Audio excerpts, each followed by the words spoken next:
Hola, hola, ¿se escucha? Buenos días, ¿cómo les va? ¿Bien? ¿Están bien? Yo bien porque soy argentino y a los argentinos siempre nos va bien. Sí, bueno, es una expresión de deseo, básicamente, sí. Pero ustedes están cerca, no se preocupen, están cerca ustedes, tranquilos, ¿sí? Todo llega. Bueno, realmente es una alegría, es un privilegio poder estar en este lugar. No entiendo cómo me siguen invitando, pero bueno, después hablan con Mauro y con la comisión, porque realmente es muy bueno realmente que pueda compartir con este tiempo con ustedes. Como decía Mauro, hemos venido 2 veces en el pasado, 2009 fue la primera vez que vinimos. No tenemos idea por qué nos invitaron, no sé cómo nos conocían, pero nos invitaron y acá aparecimos en Uruguay. Cuando cantaba esta canción de que hasta donde nos quiera llevar el Señor, decía, bueno, Señor, si hay que ir a Uruguay, vamos a Uruguay. 2019, 10 años después nos volvieron a invitar, se ve que no se convencían todavía. Y bueno, parece que ahora fallaron algunos predicadores y me invitaron a mí para venir a este lugar. Así que acá estamos tratando de dar lo que el Señor nos ha dado. Les cuento un poco rápidamente, como para una introducción. Hace mucho tiempo que hago esto, de enseñar la Biblia, no de viajar, ¿no? De enseñar la Biblia. Siempre admiré a los predicadores que iban a mi iglesia y yo siempre decía, yo quiero ser como ellos. Y el Señor ha concedido el deseo de mi corazón.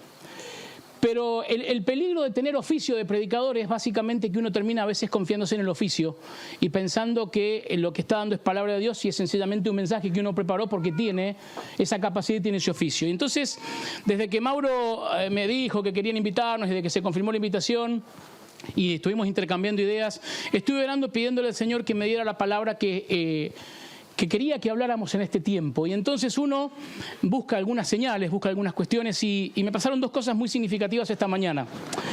Esta mañana Alejandro había dejado allí en el dormitorio un libro que está leyendo, un devocional de MacArthur, y entonces pispié el día de hoy, así se lo chusmé el libro. Ale, te abrí el libro, sí. Y el día de hoy habla del reconocimiento del pecado. ¿No? ¿Está bien? Sí, día 8 de octubre, ¿está bien? Creo que sí. Salmo 52. Leí rápido por las dudas que apareciera el Ale. ¿Qué estás haciendo? No, estoy leyendo el libro. Y esta mañana, Carlos, cuando hablaba acerca de el Padre Nuestro, también vamos a hablar acerca de esto y vamos a hablar acerca de lo que significa realmente el Padre Nuestro para los cristianos. Entonces, esta mañana cuando estaba en el devocional dije, Señor, gracias porque por lo menos, en principio, estamos en sintonía, estamos en espíritu, estamos buscando tu rostro, Señor. Así que quiero pedirles a todos ustedes que se olviden de el hecho de que han venido acá porque tuvieron ganas, porque quisieron. Indudablemente es Dios que nos ha convocado a este lugar. Y tenemos que pensar en esto como una obra sobrenatural de Dios. Y tenemos que pensar que es Dios el que nos ha traído a este lugar.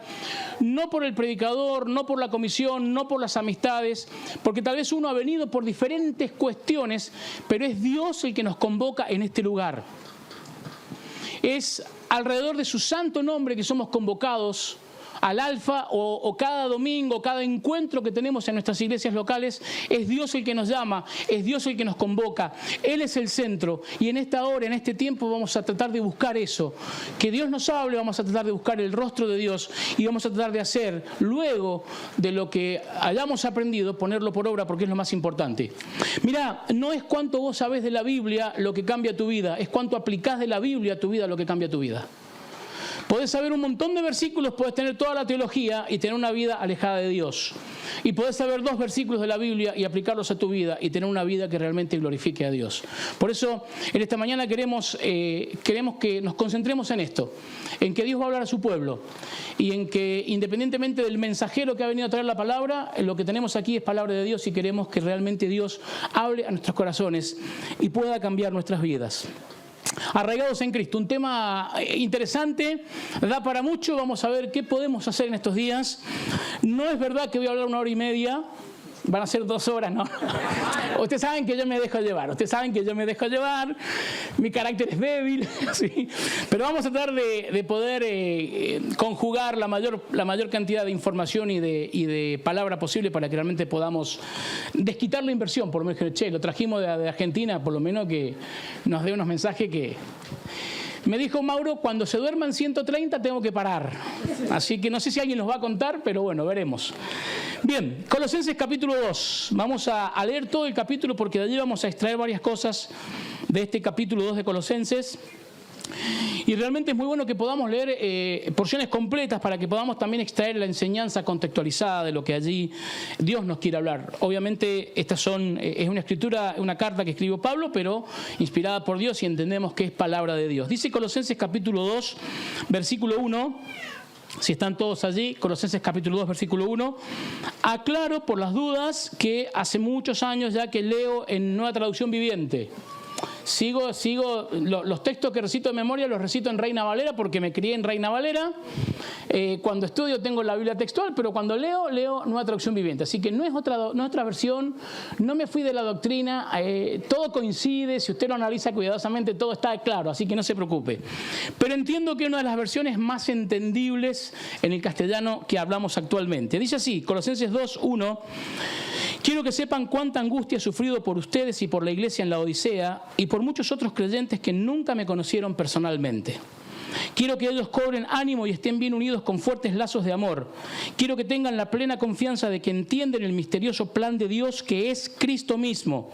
En Él están escondidos todos los tesoros de la sabiduría y el conocimiento. Les digo esto a ustedes para que nadie los engañe con argumentos ingeniosos. Pues si bien estoy lejos, mi corazón está con ustedes y me alegro de que viven como deben hacerlo y de que su fe en Cristo se mantiene firme. Versículo 6. Por lo tanto, de la manera que recibieron a Cristo Jesús como Señor, ahora deben seguir sus pasos. Arráiguense profundamente en Él y edifiquen toda la vida sobre Él. Entonces la fe de ustedes se fortalecerá en la verdad que se les enseñó y rebosarán de gratitud.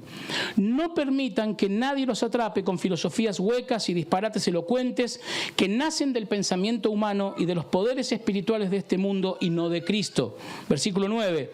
Pues en Cristo habita toda la plenitud de Dios en un cuerpo humano. De modo que ustedes también están completos mediante la unión con Cristo, quien es la cabeza de todo gobernante y toda autoridad.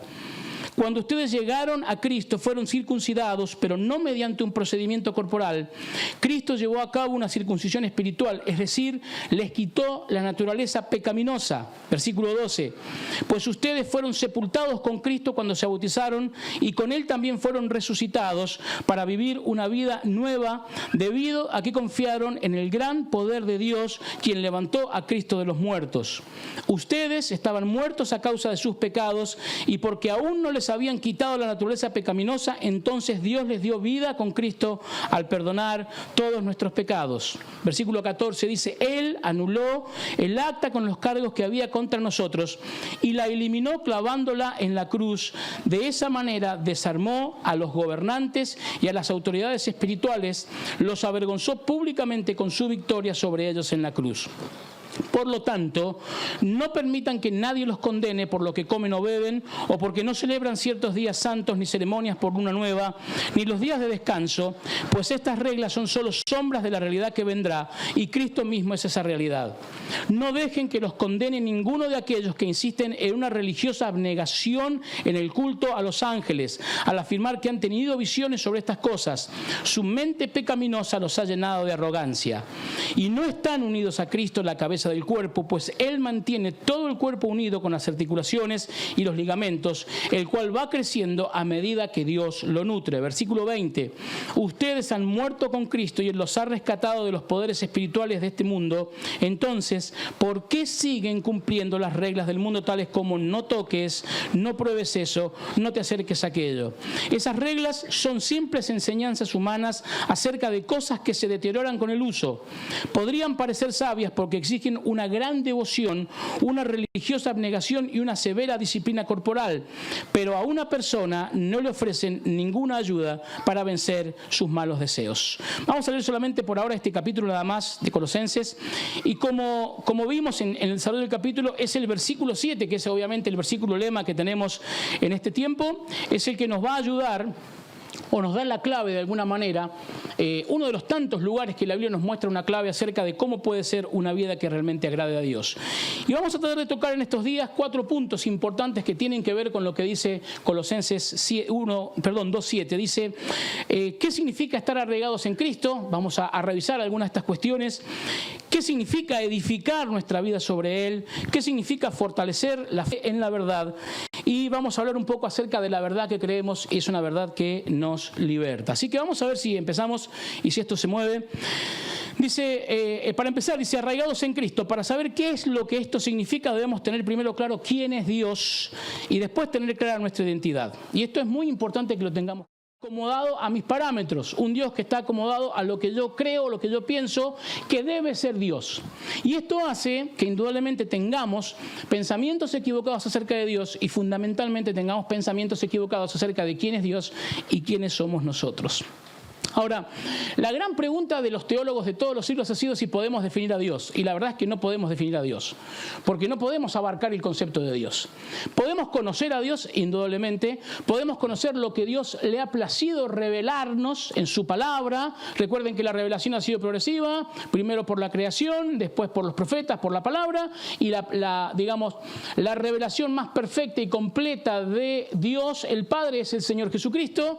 En Juan, capítulo 1, dice que Cristo vino a mostrarnos al Padre, y esa palabra mostrarnos es una palabra muy interesante que significa a explicarnos, a darnos a conocer al Padre. Quiere decir que podemos conocer a Dios, no podemos abarcar la totalidad del concepto de Dios, porque si nosotros en nuestra mente finita pudiésemos abarcar el concepto de Dios, entonces Dios no sería Dios. Sería un concepto abarcable. Dios es infinito. Sus atributos son infinitos. Sus perfecciones son infinitas. Dios es un ser infinitamente perfecto y Él se ha dado a conocer, y aunque nuestra mente no puede abarcarlo, sí podemos conocer lo que Dios quiere que nosotros conozcamos de Él, sobre todo lo que está revelado en su palabra y sobre todo lo que Jesucristo vino a decirnos acerca del Padre. Ahora, esto, para empezar, nos deja sin excusas delante de Dios. No podemos decir, Señor, desconocía, no sabía esto, porque nuestra obligación, nuestro deber delante de la presencia de Dios es cada día buscar su rostro, cada día conocer más su palabra, cada día ser más aptos en la palabra y conocer fundamentalmente al Dios que está detrás de esa palabra. Ahora, de todas las posibles maneras de acercarnos a Dios, creo que la más completa y la que más de alguna manera representa el carácter de Dios es que podamos hablar acerca de la santidad de Dios. Un concepto fundamental. Y aunque parece que todos tenemos claro lo que significa la santidad de Dios y lo que significa que tengamos que servir o vivir bajo la autoridad de un Dios santo, hemos logrado de alguna manera rebajar este concepto. Y vivimos con parámetros de santidad muchas veces que tienen que ver con lo que nosotros deseamos o lo que nosotros pensamos y no con lo que Dios dice en su palabra que tiene que ver con la santidad. Hay un libro muy clásico de R.C. Sproul que es La Santidad de Dios. De aquí hemos extraído algunos conceptos. Dice R.C. Sproul en este libro, la idea de la santidad de Dios es tan central a la enseñanza bíblica que se dice de Dios que es santo en su nombre. Lucas 1:49, después si quiere lo puede buscar. Su nombre es santo porque Él es santo. Él no siempre es tratado con reverencia santa. Su nombre es pisoteado con la suciedad de este mundo. Se usa como una palabra para maldecir y una plataforma para la obscenidad. El poco respeto que este mundo tiene por Dios es vívidamente evidenciado por la manera en que el mundo usa su nombre. No hay honra, no hay reverencia, ni hay asombro delante de Él. Esto dice R.C. Sproul hablando de el concepto del nombre de Dios o la santidad de Dios en la sociedad, en el mundo en el que vivimos. Sabemos que el mundo no reconoce a Dios, el mundo no es de Dios y no debería asombrarnos que esto suceda diariamente en todos los lugares en los que el príncipe de las potestades del aire gobierna. Ahora, ¿qué pasa con la iglesia? ¿Qué pasa con el pueblo de Dios? ¿Realmente el pueblo de Dios está honrando el nombre de Dios? Porque el nombre de Dios está íntimamente asociado con la santidad de Dios. Su nombre es santo porque Él es santo. Ahora, ¿qué pasa con nuestras expresiones diarias? ¿Nos hemos puesto a pensar en esto? ¿Usamos la palabra, el nombre de Dios, para mezclarlo con expresiones banales o comunes? Y de alguna manera reemplazamos las expresiones poco agradables con algún Dios santo. ¡Ay, pero por Dios! Y nos reímos porque sabemos que es cierto y nos está entrando el nervio, ¿no es cierto? Mire, querida, el que aún el pueblo de Dios se está haciendo cargo o no está cumpliendo el mandamiento número 3. ¿Sabe cuál es el mandamiento número 3? El tercer mandamiento, ¿sabe cuál es? ¿Se acuerda? No tomarás el nombre del Señor en vano.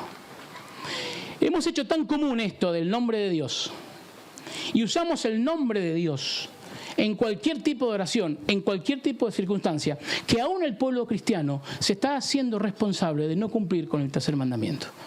No estamos honrando el nombre de Dios. Y cuando no honramos el nombre de Dios como iglesia, como pueblo de Dios, no estamos reconociendo a nuestro Dios en medio nuestro.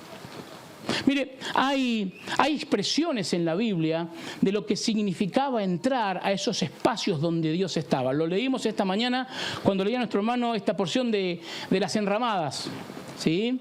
De entrar a la presencia de Dios y de poder ver la manifestación gloriosa de Dios. ¿Cuánto hace que no somos conmovidos por la presencia de Dios en nuestros cultos, en nuestra vida devocional personal? ¿Cuánto hace que no temblamos de emoción, de miedo, de temor santo delante de una porción que leemos y entendemos y decimos, wow? ¿Cuánto hace que no nos pasa como el rey Josías, que cuando leyó el libro le dijo, no hemos estado haciendo todo lo que Dios ordena? Y esto tiene que ver básicamente con esta liviandad, querida iglesia, con la que estamos tomando el nombre de Dios. Y lo hace la sociedad. Y ellos no conocen a Dios y no lo quieren conocer. Pero la iglesia tiene que volver a levantar el nombre de Dios en alto. Y tenemos que reverenciar su santo y bendito nombre, porque de esa manera podemos entender quién es Dios. Ahora, fíjate lo que dice Mateo capítulo 6, versículo 9, lo que leía esta mañana nuestro hermano Carlos en el devocional, acerca de el Padre Nuestro, esta oración modelo. Dice la palabra de Dios, Mateo capítulo 6, versículo 9, ora de la siguiente manera, Padre nuestro que estás en el cielo, que sea siempre santo tu nombre, que tu reino venga pronto, que se cumpla tu voluntad en la tierra como se cumple en el cielo. Dice la Biblia textual, vosotros pues orad así, Padre nuestro que estás en el cielo, santificado sea tu nombre. Y dice este escritor, acerca de este versículo, que es muy interesante. Si no han leído este libro, se los recomiendo, es muy interesante para poder reafirmar estos conceptos de la santidad de Dios. Hay una especie de secuencia dentro de la oración. El reino de Dios nunca vendrá donde su nombre no sea considerado santo. Su voluntad no se hace en la tierra como en el cielo.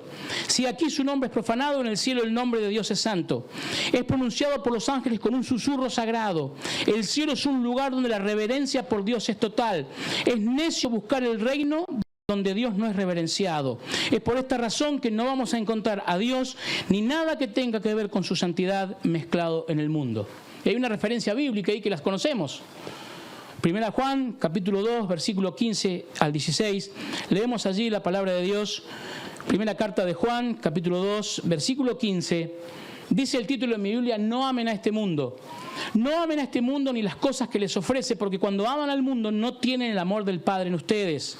Versículo 16 dice, pues el mundo solo ofrece un intenso deseo por el placer físico, un deseo insaciable por todo lo que vemos y el orgullo de nuestros logros y posesiones. Nada de eso proviene del Padre, sino que viene del mundo. Y aquí tenemos entonces esta declaración. Y cuando leí hace muchos años este libro y después lo volví a leer preparando temas, dije, esto se me está escapando. Realmente, si en tu vida no hay santidad, la presencia de Dios no se va a manifestar. Me lo decía a mí mismo, Si nosotros no estamos permanentemente interesados por buscar la santidad de Dios y vivir en santidad, Dios no se va a manifestar en nuestra vida. Porque para que venga su reino, su nombre tiene que ser santificado. Y nosotros como iglesia, como redimidos, aunque todavía con pecado y con una lucha interna muy fuerte por esto de las dos naturalezas, aún así nosotros podemos glorificar a Dios. Acá se prendió algo, no sé qué fue. ¿Sí? Tenemos que entender, indudablemente, querida iglesia, que si el nombre de Dios no es santificado en nuestro interior, en nuestro corazón, en nuestra mente, si el nombre de Dios no es santificado en nuestros hogares, en nuestras familias, el nombre de Dios no va a ser glorificado en nuestras iglesias y el nombre de Dios no va a ser glorificado en nuestro país. Pero tenemos que empezar en el aposento alto, en la intimidad de Dios. Yo tengo que buscar ser santo. ¿Por qué? Porque mi Padre es santo. Y si tuviésemos que definir lo que significa estar arraigado en Cristo, significaría indudablemente vivir una vida de santidad que glorifique a Dios. Mire, hay un trayecto muy interesante que hace el pueblo de Israel en el Éxodo, en el tiempo del Éxodo, cuando está en el desierto. ¿Se acuerda dónde se armaba el tabernáculo al principio del viaje? En el centro del campamento. ¿Se acuerda de eso? Y allí se armaba el tabernáculo y después todas las tribus y todas las cuestiones se armaban alrededor. ¿Sí? Bien, algo está pasando ahí, no sé qué es. Si llega a explotar algo, díganle a mi familia que los amo mucho. ¿Sí? Ahora, hacia el final del trayecto, hacia el final del viaje, la Biblia dice que el tabernáculo se armaba afuera del campamento y allí iban Moisés y Josué y allí se manifestaba Dios. ¿Qué pasó? El pecado del pueblo. Y entonces Dios por amor dice, si me quedo en el centro del campamento, tengo que destruirlos. Entonces, ¿qué hace Dios? De alguna manera se tiene que alejar por amor. Y tiene que dejar de establecer esa presencia manifiesta dentro del campamento para poder realmente seguir conviviendo con su pueblo. Muchas veces hemos pasado tiempos o pasamos tiempos o tal vez estás pasando un tiempo donde sentís que Dios no te habla. Donde no sentís la presencia manifiesta de Dios. Donde nada de lo que se hace en la iglesia te llena. Donde vas a la iglesia y dices, más de lo mismo. Predica el hermano tal. Cuando ya empezás a fijarte quién predica ese domingo para ver si vas a ir o no vas a ir, tenés un problema. Y en el 99,9% de los casos el problema es interno. Es tu falta de santidad. Estamos buscando justificar nuestro alejamiento de Dios para poder realizar nuestros pecados con tranquilidad. Donde el nombre de Dios no sea santificado, Dios no va a estar ahí. Y esto tenemos que entenderlo en el contexto de lo que estamos hablando, ¿no? Porque sabemos que Dios es omnipresente y está en todas partes. Lo tenemos claro esto, ¿no? Pero donde el nombre de Dios no sea santificado, no se va a manifestar el reino de Dios allí en aquel lugar. Y ese lugar puede ser tu intimidad. Ese lugar puede ser tu hogar. Ese lugar puede ser tu iglesia. Pero iglesia somos vos y yo. Cada uno de nosotros somos la iglesia. La iglesia no es el templo, la iglesia no es el local a donde vamos. Eso es un local evangélico cuando mucho. Pero si el nombre de Dios no es santificado en nuestras vidas, difícilmente Dios pueda allí establecer su reino y mostrarnos todas las maravillas que el reino de Dios tiene para mostrarnos. ¿Queremos más de Dios? Iglesia, ¿queremos más de Dios? ¿Queremos que Dios se manifieste en nuestra vida? ¿Queremos ver a Dios? Tenemos que ser santos. El llamamiento a la iglesia es la santidad. Hemos sido redimidos por Cristo para la santidad. Él nos ha llamado, y no solamente que nos ha llamado, sino que nos ha provisto de los medios eficaces y eficientes para que seamos santos. Querida iglesia, no tenemos excusa, queridos jóvenes, para no vivir una vida de santidad. Podemos buscar, si queremos, todo tipo de razones que quieran justificar, pero en realidad son excusas. Razones reales para no vivir en santidad no tenemos, porque tenemos de parte de Dios el poder, a partir de la habitación del Espíritu Santo en nosotros, para vivir una vida de santidad. Y una vida de santidad no significa una vida de impecabilidad. Muchas veces tenemos esta idea. No, lo que pasa es que hay una élite de cristianos que son los impecables. Que no caminan, flotan a 1,20 m del piso y cuando entran en algún lugar todo se ilumina y suena como una música que todos atrás, llegó el ungido, llegó el siervo. No existe esto en el reino de Dios. El único ungido es Jesucristo. El resto sí somos escogidos y hemos sido lavados y limpiados por su sangre preciosa. Pero no tenemos ninguna excusa para dejar de caminar en santidad. No tenemos ninguna razón, ningún justificativo. Querida iglesia, cuando no estamos caminando en santidad es porque en algún punto hemos definido dejarnos de la presencia de Dios. Y donde el nombre de Dios no es santificado, allí no se va a manifestar el reino de Dios y toda la gloria de Dios que puede traer a nuestra vida. Así que tenemos que tener mucho cuidado en este sentido. Ahora, para poder entender mejor el carácter santo de Dios, debemos entender mejor el concepto de pecado y las profundas consecuencias que tiene sobre nuestra vida. Iglesia, hemos logrado de alguna manera establecer categorías de pecados Y hay algunas categorías de pecados que son las que yo llamo las que van por debajo del radar, las que no se ven, las que practicamos normalmente y sí, en el fondo sabemos que está mal, que es pecado, pero bueno, Dios es bueno, Dios tiene un carácter amoroso, tranquilos, que Dios perdona. Cuidado con esto, porque la Biblia dice que Dios al que ama, disciplina. Y a todo aquel que recibe por hijo lo azota. Así que guarda con esto, guarda con jugar con la justicia de Dios. Es muy peligroso. Es la santidad de Dios la que marca el carácter abominable del pecado. El atributo preponderante en Dios es la santidad. ¿Te acordás lo que dice Isaías capítulo 6, versículo 3? ¿Alguien se lo sabe? ¿O alguien lo puede leer o tiene ganas de leerlo mientras yo hidrato mis cuerdas vocales? Es la gran excusa. Isaías 6.3, ¿qué dice? Alguien que lo lea con voz muy alta.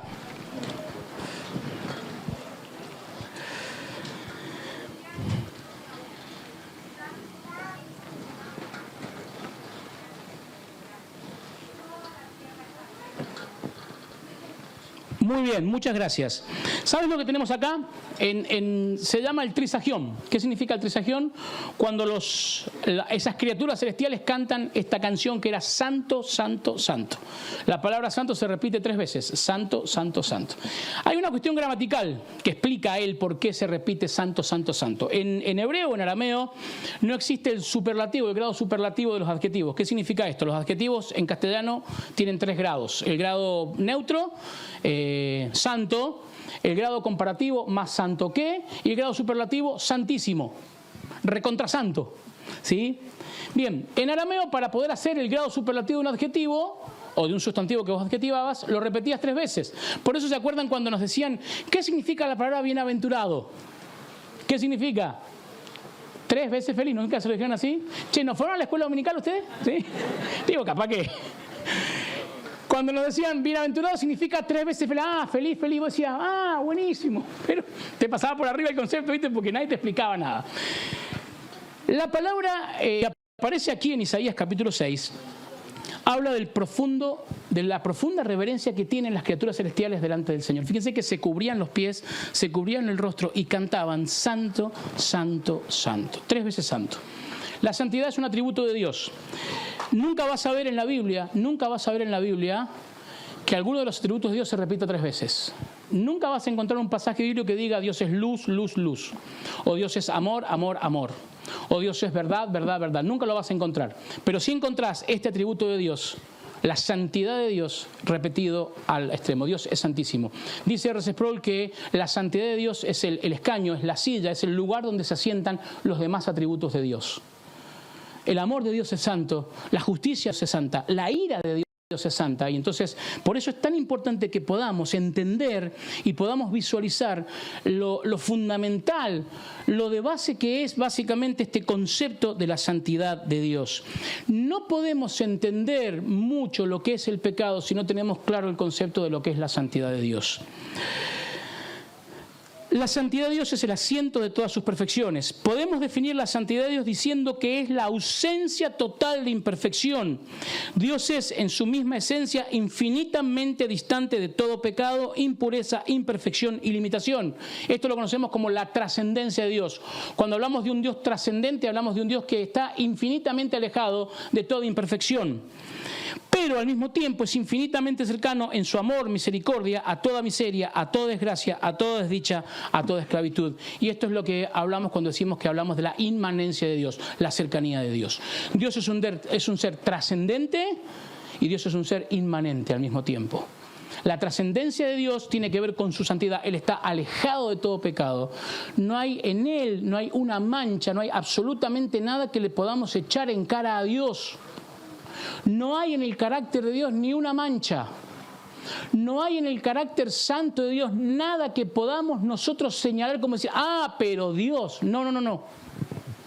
Y aún así, a pesar de esta tremenda santidad, a pesar de esta tremenda limpieza, a pesar de esta tremenda perfección de Dios, Él se nos hace cercanos. Y se hace aún más cercano.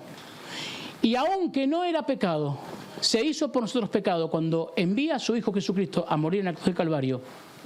para librarnos precisamente de aquello de lo que no podíamos librarnos. La deuda impagable de la que hablaba nuestro hermano esta mañana.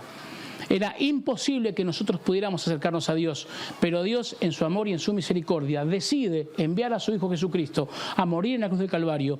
Y en ese sentido el Dios trascendente, el Dios infinitamente alejado de toda clase de pecado, de toda clase de contaminación, no solamente se hace cercano al hombre pecador, sino que se hace pecado por el hombre pecador. Y es en virtud de este sacrificio precioso que Cristo realiza en la cruz del Calvario que nosotros hoy podemos estar en este lugar hablando de estos temas. Es porque Dios nos amó profundamente y aún a pesar de su santidad, Dios encuentra el medio en la cruz de Cristo para darnos libertad, para darnos salvación y para poder hacernos santos en este sentido.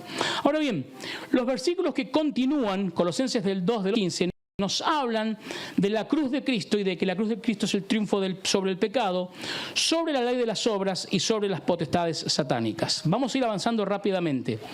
Vamos al versículo 13. Versículo 13 de Colosenses capítulo 2. Colosenses capítulo 2, versículo 13. Dice así la palabra de Dios: ustedes estaban muertos, Colosenses 2:13, ustedes estaban muertos a causa de sus pecados y porque aún no les habían quitado la naturaleza pecaminosa, entonces Dios les dio vida con Cristo al perdonar todos nuestros pecados. Dios nos dio vida juntamente con Cristo al perdonar todos nuestros pecados. Rápidamente un poco de lo que significa o lo que es el pecado. La idea no es detenernos demasiado en esto, sino en la persona de Cristo, pero necesitamos entender lo que significa el pecado en nuestra vida. El pecado presenta tres aspectos en nuestra vida: el estado, el acto y el poder. El estado del pecado es cómo estamos. Dice Romanos capítulo 3, versículo 23. ¿Se acuerdan lo que dice Romanos 3, 23? Lo usamos mucho para predicar el mensaje del Evangelio.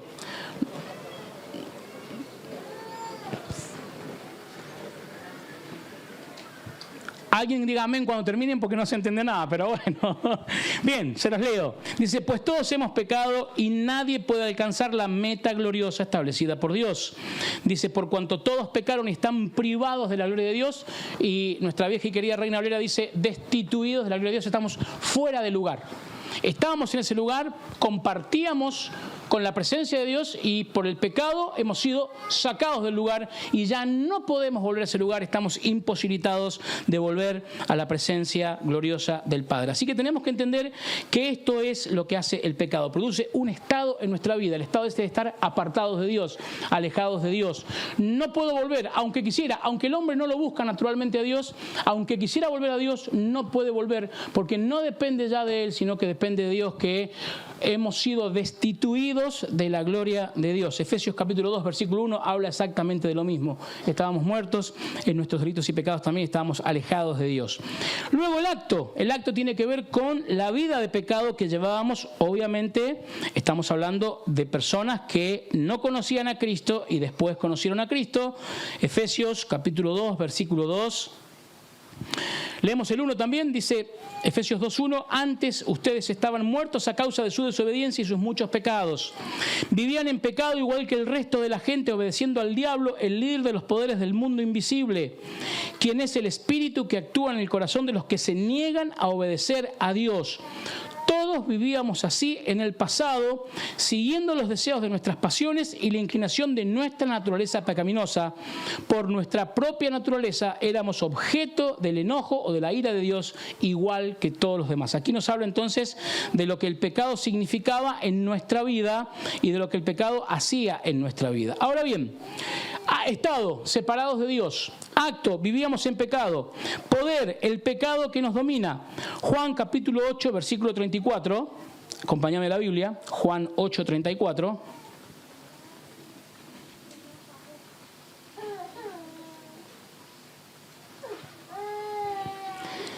Dice la palabra de Dios en Juan 8:34, Jesús contestó: les digo la verdad, todo el que comete pecado es esclavo del pecado. Todo el que comete pecado es esclavo del pecado. Y la otra porción dice más o menos exactamente lo mismo.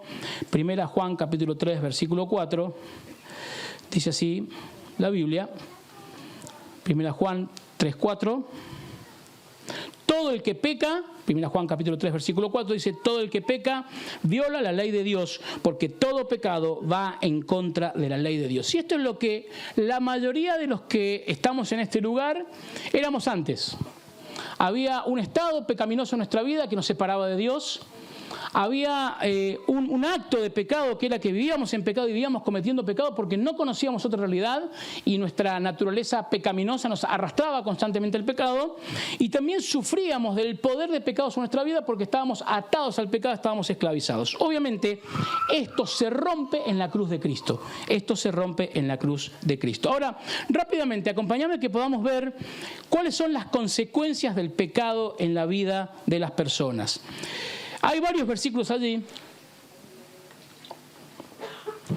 y no sé si tenemos el tiempo de leerlos todos, pero vamos a ir viendo algunos nada más como para tener idea de lo que la Biblia dice. Primero, estamos separados de Dios. La primera consecuencia fatal, mortal del pecado para nuestras vidas es la separación de Dios. El hombre separado de Dios pierde el sentido. El hombre separado de Dios pierde absolutamente el propósito. Hemos sido creados para dar la gloria a Dios y para gozarnos en la presencia de Dios. Cuando nosotros, por el pecado, somos separados de Dios o nos separamos de Dios por nuestro pecado, perdemos nuestro propósito. Perdemos el norte, perdemos el rumbo, perdemos el sentido de nuestra vida. Incluso podemos decir que perdemos también nuestra identidad. Ya no sabemos quiénes somos. Y es por eso que la sociedad constantemente está buscando resolver este dilema del quién soy. Una de las preguntas que más atormentan a las personas es el saber quiénes son, cuál es el propósito de sus vidas, para qué están acá. Y realmente el único, y te voy a decir algo así, por ahí suena medio feo, pero te lo voy a decir así, el único sistema de ideas que responde satisfactoriamente a las preguntas fundamentales de la vida es el cristianismo, no hay otro. Las preguntas fundamentales de la vida tienen que ver con un acróstico que me hice alguna vez para enseñar lo que es Oritzimode. Oritzimode, a ver si me acuerdo. Origen, ¿de dónde vengo? ¿Me seguís? ¿Estamos? ¿Sí? Sí, significado, ¿para qué estoy aquí en la tierra? La M es la moralidad, ¿sí? ¿Qué es lo que está bien y qué es lo que está mal? Y el D es el destino. Eran 5 preguntas, me faltó una indudablemente, ¿sí? Se me chispoteó alguna. Pero el origen, ¿para qué estoy aquí en la tierra? El destino, ¿a dónde estoy yendo? Todas esas preguntas fundamentales de la vida se responden satisfactoriamente solamente con el cristianismo. Mirá, lo podemos charlar después si quieren, pero no hay ningún sistema religioso que responda satisfactoriamente a estas preguntas. Y que nos dé una respuesta en la que realmente podamos encontrar paz al saber que, independientemente de lo que pase, nuestro destino, nuestra persona, está en las manos de Dios. Y eso es muy bueno. Solo el cristianismo responde satisfactoriamente a las grandes preguntas de la vida. Solo el cristianismo puede darnos una idea acabada y te diría satisfactoria de nuestro origen, de nuestro significado, del destino que tenemos y de la moralidad y por qué estamos en este lugar. Solamente el cristianismo. No hay otra cosa, no hay otro sistema religioso, nombrarlo si querés, o filosófico o de ideas que pueda responder satisfactoriamente a estas preguntas. Por eso nosotros decimos que el hombre separado de Dios pierde el rumbo de su vida, pierde el sentido, pierde el destino y pierde el propósito. Y allí tenemos entonces al hombre tratando de fabricarse y tratando de imitar en sus conductas lo que era originalmente estar con Dios. Mira, hay dos cosas que dos cosas que necesitamos en nuestra vida, o dos búsquedas que tenemos incesantemente: la búsqueda del conocimiento y la búsqueda del placer. Son las dos cosas que los seres humanos generalmente buscamos: el conocimiento y el placer. En Dios tenemos las dos cosas. El hombre en el huerto de Edén, cuando peca, le agrega la tercera, que es la que nos lleva al desastre: la autonomía. El querer ser sin Dios. No está mal la búsqueda del conocimiento cuando buscamos el conocimiento en Dios. No está mal la búsqueda del placer cuando la fuente del placer es Dios. El problema es que el hombre allí en el huerto, Adán y Eva, le agregan el poder de la autonomía. Así que Dios les ha dicho, no. Dice, pero Dios sabe que no es verdad, dijo el diablo. Si ustedes comen de este árbol, de esta fruta, ustedes van a ser como Dios. Y ahí comienza la debacle moral de la raza humana. Cuando quisimos seguir buscando el conocimiento y el placer, pero por nuestra cuenta, alejados de Dios. Y ahí comienza la debacle del hombre. Y esa es básicamente la gran consecuencia del pecado. Esclavizados bajo Satanás, ciegos espiritualmente, sujetos a pasiones desenfrenadas. Miren, una de las cosas más tremendas que estamos viendo en este tiempo es el hecho de personas sujetas a pasiones desenfrenadas. El miércoles, allí en mi provincia, un caso muy llamativo, un hermano de 28 años se pone o mantiene una relación amorosa con la exnovia de su hermano de 25 años. El hermano de 25 años, cuando se entera, va y lo busca y lo apuñala en la calle y lo mata en la calle. Hermano contra hermano. Un caso que nos dejó así como a muchos mendocinos y wow, ya estamos como mal. Y todos los días ves en los diarios, por lo menos en Argentina, no sé si les pasa acá, hechos aberrantes que se producen. Padres que se levantan contra los hijos, hijos que se levantan contra los padres, pasiones desenfrenadas que han dado lugar a crímenes terribles, a cosas que son aberrantes, que aún da escalofríos nombrarlas o comentarlas.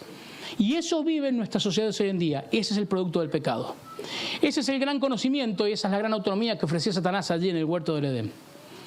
Cambiamos la gloria de Dios por la gloria de los hombres, y así estamos también en estos días, en este momento. El hombre lejos de Dios, con pecado en su vida, está incapacitado para corregirse a sí mismo. Jeremías 13:23, Jeremías 17:9, Gálatas 5:17. El hombre alejado de Dios en pecado, absolutamente necesitado de un Salvador. Necesitamos un Salvador. Miren, muchas veces, tristemente, la Iglesia de Cristo está ofreciendo a Jesucristo como una opción más del buffet ideológico que hay en el mundo. Es como que uno entra al mundo y puede encontrar allí servidos distintos platos, filosofías, ideologías, caminos a seguir, y entre todas esas cuestiones que el mundo ofrece, también nosotros los cristianos nos hemos propuesto y estamos allí ofreciendo en esta gran feria de platos de la humanidad nuestro plato principal, que es Jesucristo. Jesucristo no es una opción más.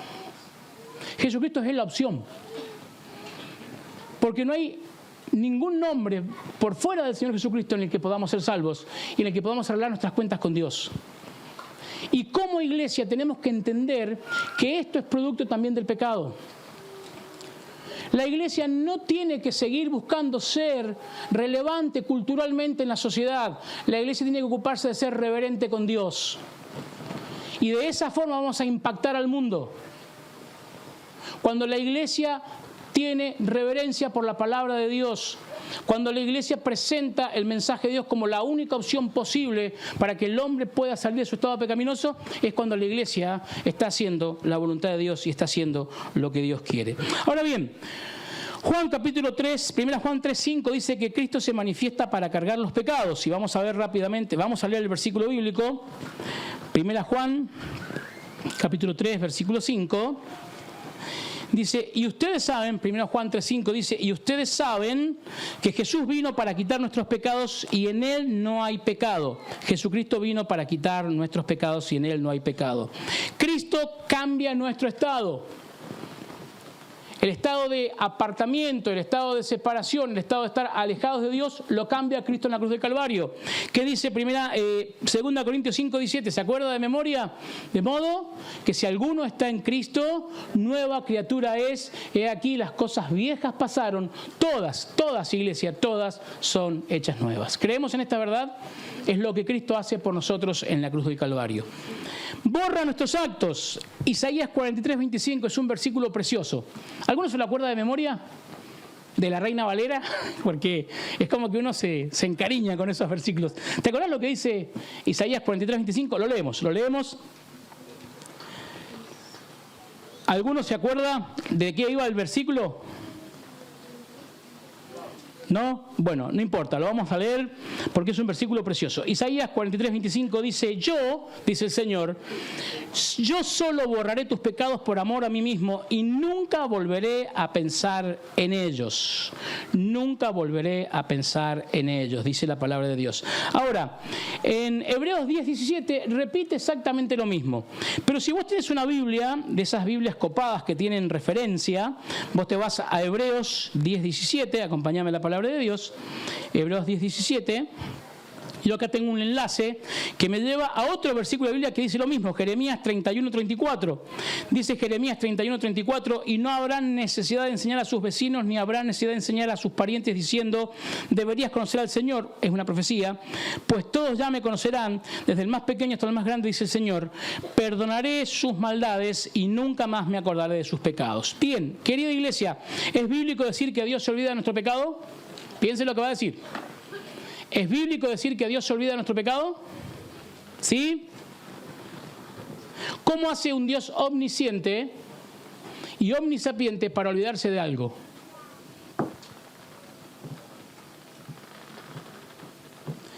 Olvidar es un acto involuntario. Me olvidé las llaves, ¿dónde? Va, si supiera dónde están, no me las habría olvidado. Básicamente, ¿no? La Biblia no dice que Dios se olvida de nuestro pecado. La Biblia dice que Dios hace un ejercicio de voluntad y decide nunca más pasar por delante de sus ojos nuestro pecado. Esto es mucho más valioso que olvidarse de su pecado. Porque Cristo los pagó por ellos. La deuda está pagada. Ahora, hay algo muy interesante en este sentido, querida iglesia. Dios no se pone histórico con nosotros. Qué bueno, ¿no? No histérico, histórico. ¿Sí? Vieron que cuando nosotros nos discutimos con alguien, sobre todo cuando estamos en pareja o con nuestra esposa, nuestro esposo, la discusión siempre se torna histórica. ¿Sí? Pero vos te acordás que en el 76, 3 años tenía, ¿viste? No sé qué pasó en el 76. ¿Sabés por qué nos ponemos históricos? Porque no hemos aprendido a perdonar. Y vamos a hablar en estos días del perdón. Porque una de las marcas de que realmente estamos caminando en la voluntad de Dios es que podemos perdonar. Dice la Biblia, y esto es maravilloso, nunca más me acordaré de tu pecado. Como decía Paul Washer, le he dado a Dios infinitas razones para dejar de amarme. Y cada día me ama más. Cristo es nuestro abogado. Amén. Cristo es nuestro abogado. ¿Hay algo que podamos hacer para que Dios nos ame más? No. ¿Hay algo que podamos hacer para que Dios nos ame menos? No. Qué bueno, ¿no? El seguro amor de Cristo. Podemos descansar en esta maravillosa verdad. Cristo cambia nuestro actado, Cristo borra nuestros actos y sobre todo, querida iglesia, Cristo desactiva el poder del pecado sobre nosotros. Romanos capítulo 6, versículos 6 al 8. Romanos capítulo 6, versículos 6 al 8. Dice así la palabra de Dios. Romanos 6, del 6 al 8. Sabemos que nuestro antiguo ser pecaminoso fue crucificado con Cristo para que el pecado perdiera su poder en nuestra vida. Ya no somos esclavos del pecado. Pues, cuando morimos con Cristo, fuimos librados del poder del pecado. Y dado que morimos con Él, con Cristo, sabemos que también viviremos con Él. Queridos, el poder del pecado ha sido desactivado en nuestra vida. Ya no tiene poder sobre nosotros el pecado. El pecado tiene poder en tu vida y en la mía, el que nosotros le demos. El pecado puede volver a esclavizarnos siempre y cuando nosotros permitamos que ese pecado nos esclavice. El pecado no tiene poder sobre nosotros, pero está presente en nuestra vieja naturaleza. No nos descuidemos, no nos durmamos. Cada día como cristianos, como creyentes, como hijos de Dios, como hijos obedientes a la palabra de Dios, tenemos que seguir haciendo todo aquello que haya que hacer para vivir en santidad. Y no se trata de que nosotros solos vamos a limpiar nuestra vida, pero también tenemos que trabajar en nuestra santidad. Tenemos que producir hechos que nos lleven a vivir en santidad. Queridos, hay cosas que tenemos que sacar de nuestra vida, indudablemente habrá que sacarlas. Hay prácticas, hay conversaciones, hay lecturas, hay música, hay series, hay películas, hay gustos, hay amistades que nos están alejando de Dios. Si hay algo en tu vida que no te acerque a Dios, aunque no sea malo, indefectiblemente en algún momento de tu vida eso te va a alejar de Dios. Si hay algo en tu vida, algo que vos estás haciendo hoy, que no te está acercando a Dios, que no está glorificando a Dios, pero no es malo, no es pecaminoso en sí mismo, en algún punto eso te va a terminar alejando de Dios. Mire, esta mañana nuestro hermano decía que Dios tiene que ser el primero en nuestra vida. ¿Es cierto? ¿Sí? Bueno, ¿sabe qué? Discúlpeme, hermano, no sé dónde está Carlos, no lo veo. ¿Dónde está Carlos? Carlos, perdón, voy a disentir amablemente contigo. Si hay primero, quiere decir que hay segundo y hay como una especie de carrera. Y en algún momento otras cositas ganan más puntos y pasan al primer lugar. Vieron como la Fórmula 1, ¿no? Cuando se duerme el que va adelante, lo pasan. Dios tiene que ser el centro de nuestra vida. Dios tiene que ir ocupando desde el centro hacia afuera de nuestra vida todo el espacio posible. Hay un viejo chiste que contábamos, de esos chistes medios de lógica. ¿Cómo haces para meter un elefante en una heladera? ¿Alguno sabe? ¿Abrir la puerta?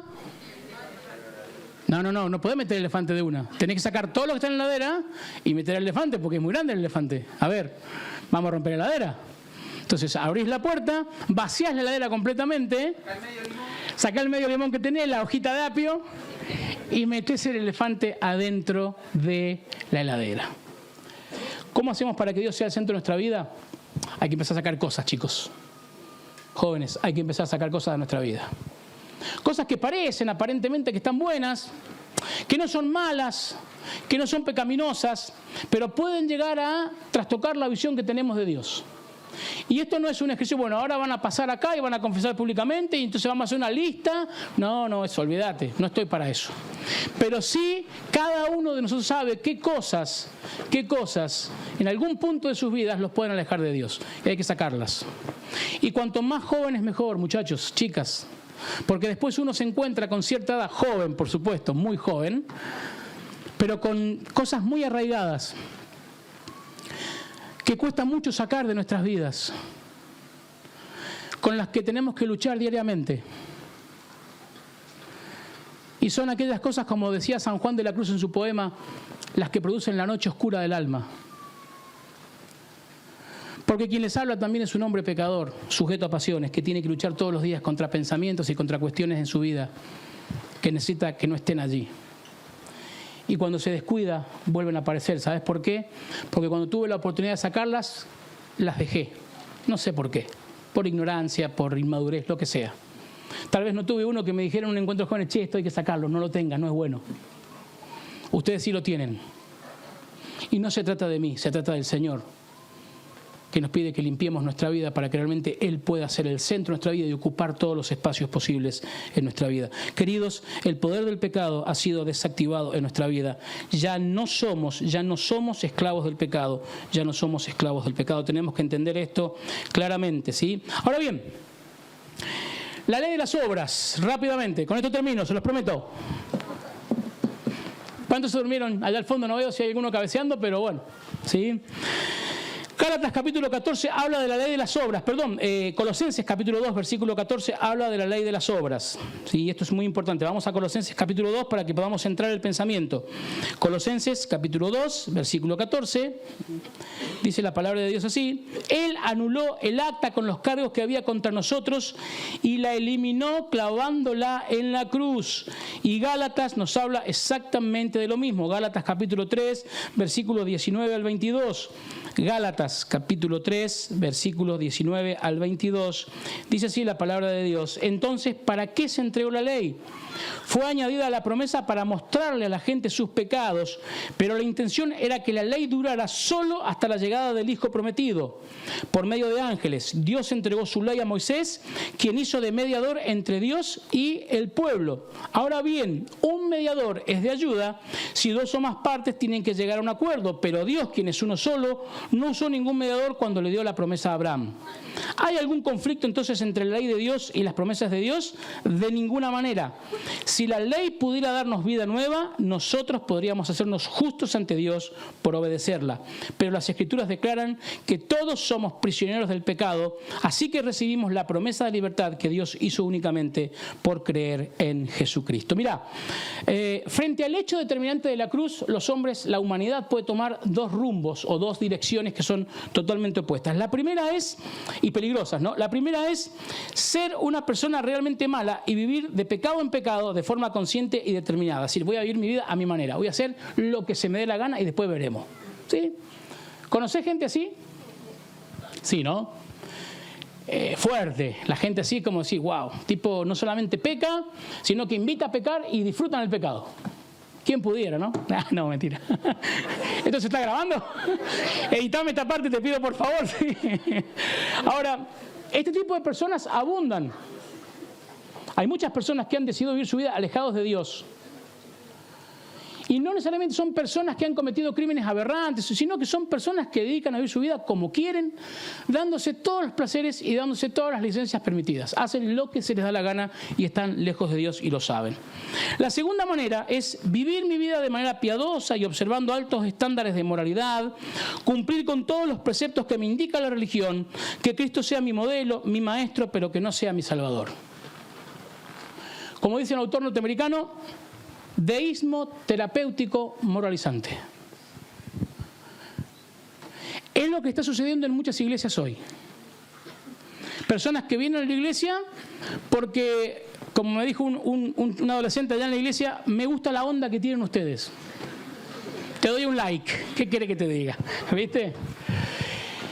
El problema no es que la gente venga buscando la onda que tenemos, porque en ese buena onda, le podemos predicar el mensaje del Evangelio y aceptan a Cristo y cambian el rumbo de su vida. El problema es que las iglesias hoy están buscando tener onda. Y las iglesias están buscando volverse relevantes y no reverentes. Y entonces tenemos iglesias en las que hay muchísimo show, y en la que hay toda una movida de mercadotecnia para atraer al mercado de los pecadores, que es muy abundante, parece que es muy abundante, y entonces se hacen todo tipo de estrategias de marketing en la iglesia, se aplican para atraer a las personas, y que las personas se sientan bien con nosotros, y que puedan tener una experiencia hermosa. Si yo quiero tener una experiencia hermosa, me voy a un spa, a un hotel, voy a pasear. Si quiero encontrarme con Dios, tengo que ir a la iglesia. O me tienen que predicar el mensaje del Evangelio. Pero estamos embarcados en una carrera en las iglesias, no sé si les pasa a ustedes acá en Uruguay, pero nos pasa en la Argentina, donde las iglesias buscan ser netamente relevantes para el medio. Donde todo está pensado para que la persona que se siente ahí se sienta perfectamente bien y tenga una experiencia hermosa. Y hay música, y hay luces, y hay una palabra que no confronta, es una palabra que aconseja, es una palabra que sana tus dolencias espirituales. Deísmo terapéutico moralizante. Es una serie de consejos que si vos los cumplís, vas a vivir una vida realmente tranquila, pacífica. Y te digo una cosa, de los dos extremos, este es el más peligroso.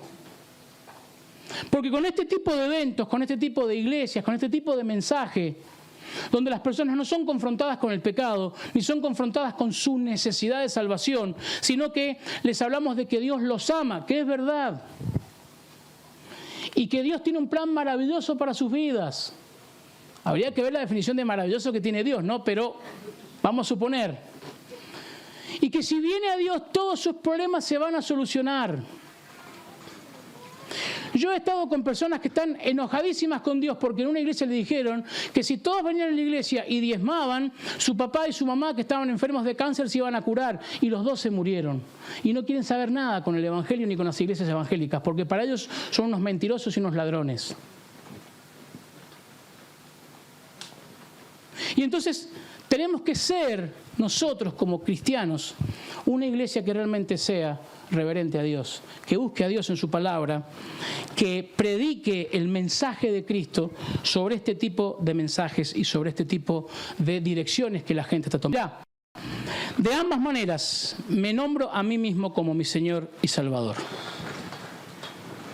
Ya sea que vivas una vida absolutamente alejada de Dios, revolcándote en el pecado, como decían los mensajes antiguos, o que vivas una vida muy cercana a Dios, que vayas a la iglesia, que cumplas con la religión.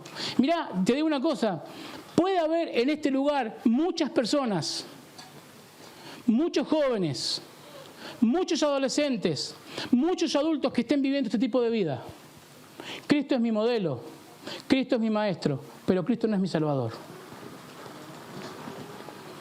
¿Y sabes cuál es el promedio de vida de esas personas en la iglesia? 10 años. Está medido. Esas personas que van a la iglesia porque se sienten bien, porque se sienten cómodos, porque encontraron una razón de ser, porque les gusta el servicio de la iglesia, porque la iglesia tiene una linda, porque ayudan, porque sirven, y se involucran en nuestras actividades y participan y dan la impresión de que son hijos de Dios, son personas que se van a ir de la iglesia en 10 años o menos o un poco más y van a alejarse de Dios pensando que ya son salvos. No, porque fui a la iglesia e hice todo lo que me dijeron que tenía que hacer. Y fui marcando las casillas de lo que tenía que hacer. Y en ese contexto se van de la iglesia pensando que ya sus cuentas con Dios están arregladas, cuando es todo lo contrario. Esas personas han sido vacunadas, inoculadas contra el Evangelio. ¿Vos sos cristiano? Sí, soy cristiano. Y cuando profundizás en lo que significa ser cristiano, te das cuenta que esas personas no tienen a Cristo. Fueron a la iglesia, escucharon el mensaje, se sintieron cómodos porque la iglesia tiene onda o porque recibió un bien de la iglesia, pero no eran creyentes. Hace 2 años, antes de la pandemia, nos pasó en nuestra iglesia un caso de una persona que vino enferma de cáncer y vino a decirnos que ella necesitaba un milagro de Dios. Entonces oramos por el milagro. Clamamos al Señor y después de un tiempo de estar con nosotros dijo, se ha revenido el cáncer, no lo tengo más. Esto es un milagro de Dios. Qué bien, hermana. Gloria a Dios. Una persona que hizo un discipulado, que no se bautizó porque todavía tenía sus reservas, pero... Y de un día para el otro no vino más y entonces las personas que estaban a cargo de su discipulado la fueron a visitar y les dijo, miren, la verdad que yo no quiero ir más a la iglesia de ustedes, yo soy católica, apostólica romana, yo no quiero ir más, ya está, no quiero saber más con ustedes. Listo, bien, perfecto. Un tiempo después nos enteramos que había fallecido. Y hablábamos con los pastores diciendo, ¿qué hicimos mal nosotros? ¿Por qué no pudimos retenerla? Para que realmente nos quedó la duda de si era una hija de Dios o no era una hija de Dios. Y esas cosas que nos pasan, ¿viste? Cuando una persona está en tu iglesia un tiempo y vos decís, ¿qué pasó? ¿Qué? Nos analizamos a ver qué fallamos. Entonces, en algún momento dijimos, bueno, vino por su milagro, como tantos que se acercaron a Jesucristo. Y el Señor le concedió el milagro en teoría, pero lo que necesitaba ella era salvación, no milagro. Y nos pasa mucho en este tiempo de confusión, querida iglesia, y nosotros como iglesia tenemos que estar atentos en este sentido. Por eso no hay nada mejor que predicar la palabra de Dios, porque ella no se equivoca. Cuando nosotros confrontamos a las personas con la palabra de Dios y los dejamos frente a la cruz, tienen que tomar decisiones. Tienen que tomar decisiones y realmente tenemos que entender esto. De las dos maneras, tanto sea que vivas una vida absolutamente alejada de Dios o que vivas una vida cercana a Dios pero sin Dios, de las dos maneras necesitas a Cristo porque no estás cumpliendo con lo que Dios pide para que podamos entrar al cielo. Y fíjate qué interesante esto que puse. Frente a estas dos posiciones extremas, la cruz es el justo medio y además es el medio justo por el cual Dios puede perdonar nuestros pecados y limpiarnos de nuestra maldad. Jesús murió por mí. Tenemos que entender esto. Y si queremos realmente estar arraigados en Cristo, primero tenemos que entregar nuestra vida a Cristo. Y no se trata de hacer una oración de fe. Mire, yo no quiero que nadie se ofenda. Yo soy bastante enemigo de las oraciones de fe. Eso de que repita esa oración conmigo. Si usted lo hace, bien. Yo no me quiero pelear con usted, ¿sí? No quiero que nadie se ofenda por lo que estoy diciendo, pero la experiencia a mí me indica que estas oraciones de fe muchas veces hacen exactamente lo mismo que las otras personas. Creen que son salvos porque han recibido o porque han repetido un grupo de palabras. Y muchas de esas personas a veces son salvas a pesar de la oración que hicieron. Pero muchas de esas personas no vemos cambios en sus vidas, siguen viviendo de la misma manera porque esa oración de fe no alcanza. Tiene que haber un convencimiento, tiene que haber un quebrantamiento delante de la presencia de Dios. Esa persona tiene que entender que es pecador, que es pecadora y que ir a la iglesia no le va a arreglar su situación delante de Dios. Y en esta hora tal vez haya en este lugar personas que están viviendo esta situación. Que ven cómo los demás por ahí viven una vida cristiana y dicen, che, qué bueno, mirá lo que te está pasando, cómo Cristo vive con vos, cómo Dios se manifiesta en tu vida y yo no recibo eso, ¿qué pasa? Bueno, puede ser realmente que no hayamos dado el paso, que estamos convencidos pero no convertidos. Puede ser que nos falte realmente quebrarnos delante de la presencia de Dios. Puede ser que realmente nos falte entender qué es el pecado en nuestra vida y entender a un Dios santo para que podamos tener claro quiénes somos nosotros y después ahí arraigarnos en Cristo y sobreedificar nuestra vida. Pero queridos, todo tiene que empezar en la cruz del Calvario. Yo no sé si están los músicos cerca y si no van a tener que empezar a llamarlos. Sí. Me gustaría que pudiéramos terminar este primer estudio cantando esta canción que cantamos, la del Cordero. Inmolado fue. ¿Se acuerdan? ¿Sí? Meli, si tenés que desarmar ahí la compu, no hay problema. Cerrá, ya está. Que podamos realmente cantar esta canción, porque esta canción resume lo que significa el comienzo con Cristo. Porque la única esperanza que el mundo tiene es la cruz de Cristo. Porque la única esperanza que los cristianos tenemos sigue siendo la cruz de Cristo. Sigue siendo volver a Dios. Porque la única forma de conocer a un Dios 3 veces santo es a través de la cruz de Cristo. La única forma de volver a ser amigos de Dios es a través de la cruz de Cristo. Y qué bueno que podamos empezar este campamento volviendo al lugar donde todo empezó, la cruz de Cristo. Y que al cantar estas canciones, esta canción que vamos a cantar, y te pido que realmente la cantes de corazón, con el entendimiento, glorificando a Dios por todo lo que ha hecho por nosotros y porque Él es el Cordero que quita el pecado del mundo. Y si tenés necesidad en esta mañana de orar a Dios, decir, Señor, como Job, de oídas te había oído, pero ahora mis ojos te ven. Quiero entregar mi vida, Señor. Quiero comenzar a arraigar mi vida en Cristo. Pero necesito empezar por la cruz. Necesito desesperadamente un Salvador. Porque, querido, si vos no has entregado tu vida a Cristo, si vos no le has pedido perdón a Cristo por tus pecados, aunque vayas a la iglesia, aunque tu familia sea cristiana, aunque hagas todo lo que la iglesia te dice que hagas, aún no estás en las manos de Cristo, que es el único lugar seguro que los cristianos tenemos. Así que te voy a pedir que cantemos esta canción y después algún hermano va a cerrar con oración, pero mientras cantamos la canción quiero pedirte que realmente permitas que el Espíritu Santo de Dios trabaje en tu vida, penetre en tu mente y en tu corazón. Como usted quiera, hermano. Estamos en la presencia de Dios, hay libertad. Y realmente podamos orar a nuestro Dios y clamar a nuestro Dios para que Él nos salve en esta mañana.